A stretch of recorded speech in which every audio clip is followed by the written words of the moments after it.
let's just say you've got a group of mechanics, three different garages. Say you got three different garages in your area, and all of them claim to be specialists for the kind of car that you drive. Let's say you've got a 5-year-old car that needs some scheduled maintenance because it's getting on up in miles, and you need to do the scheduled maintenance that the factory, the manufacturer, calls for. And you got three different groups, three different businesses claiming to represent the manufacturer. Now, this isn't a dealer for them. This is just an independent garage that says, hey, we are qualified to service your vehicle properly. Let's say that all three of them have a different service interval for, let's say, a timing chain. Now, a timing chain on most vehicles, if you don't change it at the right time, your engine will self-destruct. If the timing chain goes bad, let's just say it stretches to the point where the engine gets out of time, then the valves and the pistons, it will interfere with each other. It'll tear itself up. In short, lay terms, the engine will tear itself up.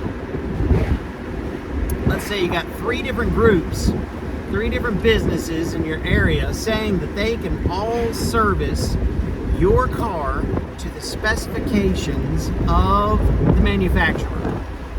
Let's say all of them have a different service interval on that. Let's say one of them says, oh, it's got to be done at 60,000 miles. And one of them says, no, it's 80,000 miles. And the other one says, no, it's 110,000 miles. You've got to change the timing chain at 110,000 miles.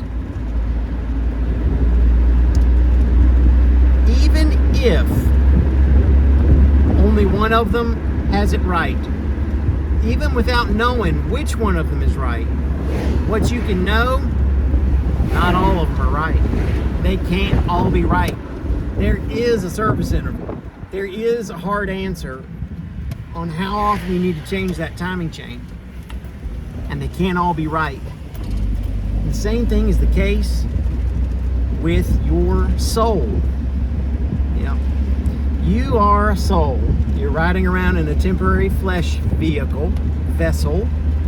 This is a flesh vessel that God has decided to let me inhabit so far for 51 years. I've been riding around in this flesh vessel for 51 years. But what you see here in this image on your screen, on your device, is not me. What you see is the flesh vehicle that I'm riding around in, but I'm a soul. If you've got three different groups, in reality there are over 40,000 different groups, and all of them claim to be giving you the right information for your soul, but all of them teach something different, one thing you can know, they can't all be right.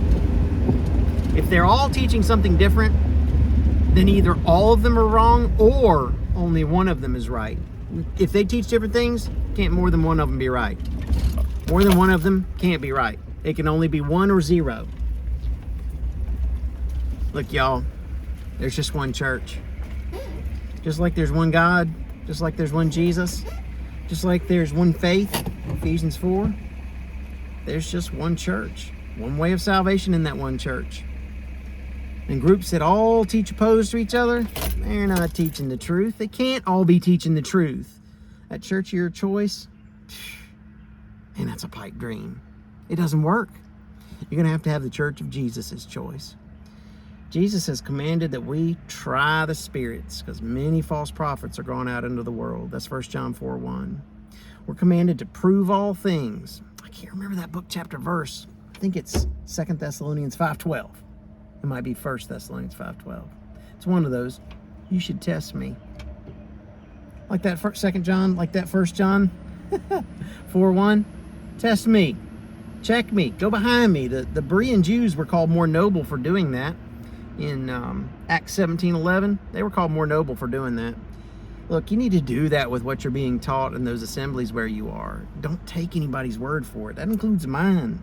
This guy doesn't have any authority. I'm just Paul, just a Christian. And those people, that you assemble with, even the preacher, even the elders and the pastors and bishops and all those people, they don't have any authority either. Why? Because Jesus has all authority. That's Matthew 28.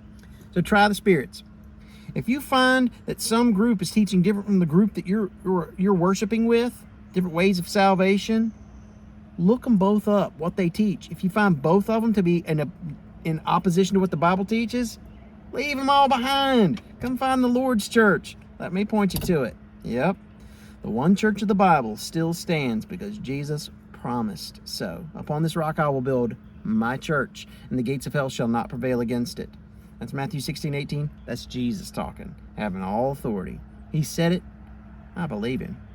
That one church of the Bible is here, and it's abiding in the doctrine of Christ that determines whether we are that church or just one of those man-made denominations. They don't offer salvation.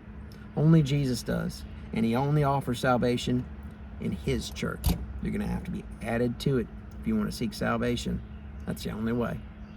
I love you. My name's Paul. If you got questions about this, I offer a super amazing Bible Q&A in Messenger. Please consider doing that with me.